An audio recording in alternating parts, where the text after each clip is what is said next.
You had a very timely guest on your program. You sat down with Maria Corina Machado just 3 weeks after she won the Nobel Peace Prize. And in my understanding, she's in hiding. You did this interview with her from hiding. Yes, it's a remote interview. She has been giving some interviews since she got the Nobel Peace Prize 3 weeks ago. And from her point of view, that is a very welcome international spotlight on the issue of Venezuela, which had really receded from international attention in many ways since the election that Nicolas Maduro is widely understood to have stolen from Maria Corina Machado and fellow opposition figures 15 months ago. So the Nobel Peace Prize put the spotlight back on it.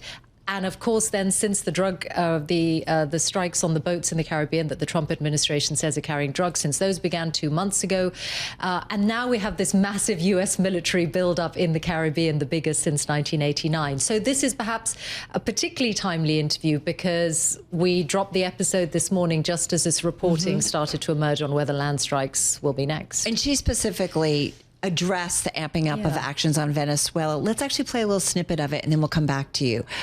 This, again, is Maria Corina Machado, a Venezuelan opposition leader and 2025 Nobel Peace Prize laureate. I believe that the increase in pressure and the escalation that's taking place is the only way to force Maduro to understand that it's time to go. And those that still support him, which are not very few at this moment, the top brass of the military, financial enablers, front men that are making huge, obscene fortunes with the hunger of our people, better understand that, time is running out. And I believe that this escalation is the last opportunity for those that still support Maduro to understand that they need to put aside, take all support away from him and Maduro himself to understand that this is the last chance to truly facilitate a peaceful and orderly transition, which is what we want.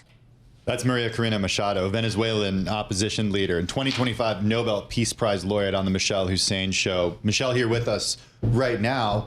The idea of Maduro actually having very little support among the top brass, is that...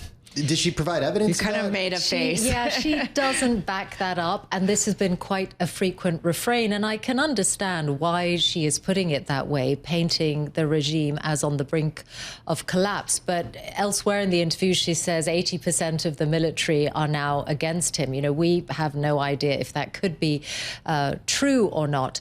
But this answer she gives about escalation is the only way for Maduro to essentially see that the writing is on the wall. This was her answer when I put this point about land strikes being next, and does she support the idea of strikes on the territory of Venezuela, when I put that question directly to her. I think it's clear that she supports the US military escalation in the region. She thinks that this is very valuable pressure. She doesn't go as far as to say, I want a military intervention, but she dreams of a different Venezuela, and perhaps she feels that with the Trump administration's attitude and attention in the last couple of months, she and people who feel that way are closer than ever before to that goal. I think about South America as a whole and how U.S. actions in Venezuela would be perceived across the region. Yeah. I mean, of course, there's a long and very troubled history. Exactly. Over a century of U.S. military intervention in these countries.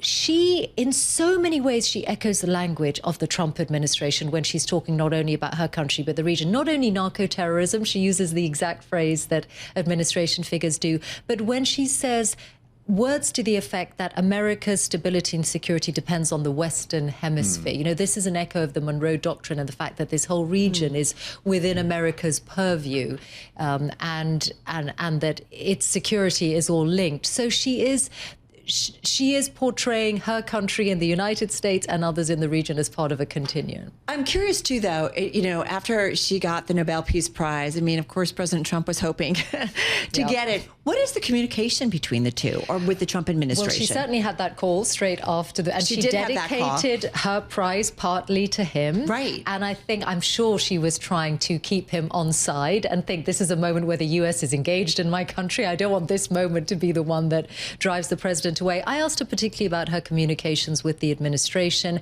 and with Secretary Rubio.